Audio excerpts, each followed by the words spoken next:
In this video, we will talk about the story of John Wick Chapter 4 and about the positive points and things that I didn't like about John Wick.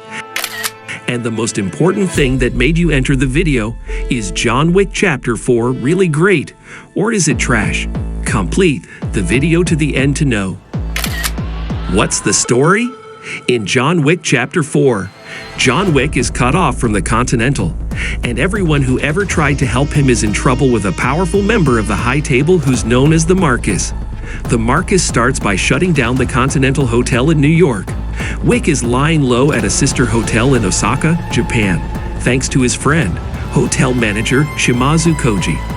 Unfortunately, the Marquis knows Wick is there and sends an army to dispatch him, including another of Wick's old friends, blind swordsman Kane.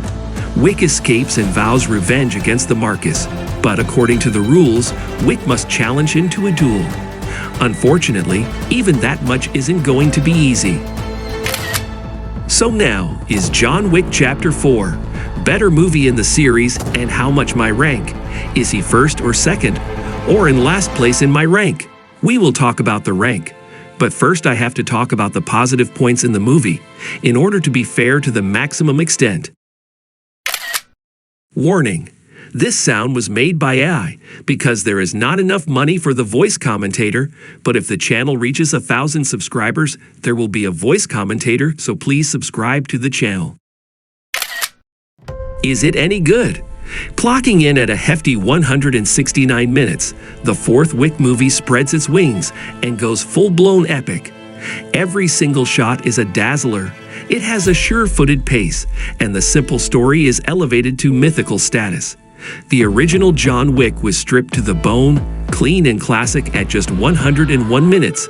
But by the time John Wick Chapter 3 Parabellum came along, the franchise had become flabby and exhausting. But if this franchise as a whole has been inspired by Sergio Leone, then John Wick Chapter 4 is akin to the good, the bad, and the ugly. The cinematography is consistently luxurious, calling to mind the indelible images of movies like Kill Bill, Skyfall, and Blade Runner 2049. And if that alone wasn't enough, director Chad Stahelski reaches high and pays homage to Lawrence of Arabia, Taxi Driver, and The Warriors 2. His pacing is supremely confident. He knows when to rest, when to pour on the clear, vivid action, and when to ramp it up another impossible notch. Now, all of us were already expecting Chapter 4 to be bigger and crazier, pushing the action and the signature gun fu further than ever before. But this is on another level even for John Wick.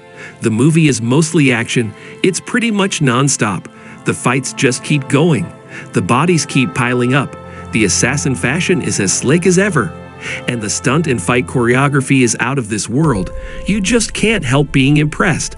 I was trying to figure out what my favorite action scene was for this review, and I'm honestly having a hard time deciding. They all range from great to amazing, and each scene has its own distinct elements to make it memorable. If you love action, you're going to love this film. Ultimately, John Wick Chapter 4 still isn't really about much more than violence and revenge. But this time Wick and his various layers of ambiguous friends/enemies, including the amazing Yen and a very good Shamier Anderson as the tracker, find themselves wriggling between the concept of ending violence and the worrisome notion that this may not be possible. Now I want to talk about the things I didn't like about John Wick Chapter 4. Every movie has flaws, but will its flaws make it a bad movie, or just simple flaws? Is it any weak? One of the things I didn't like about John Wick Chapter 4 is that the movie is very long, but this is not the reason, because if the movie is very long and there are strong dialogues and action, when I say strong dialogues, I mean the Game of Thrones, but John Wick Chapter 4 is only action and action. It's actually exhausting to watch. You're watching these guys go up and down stairs and fall, and get punched in the face, and knife fights and nunchucks and swords and guns, and getting shot and pushed and everything. You're actually tired watching this thing all time. I was exhausted watching Keanu Reeves going up and down stairs, and just doing all this crazy stuff. I'm just here to watch this. I'm here to watch the action and some of dialogues. I want to see the fighting. It's literally like watching someone else play a really good video game. I want more of storylines. But if the movie was only 2 hours and all of it was action, I would accept the topic. But in general, the movie is fun and wonderful. And for me, its rating is very high. In the rate section, we will talk about the rate. Now I want to talk about the ranking of the best movies of the John Wick series.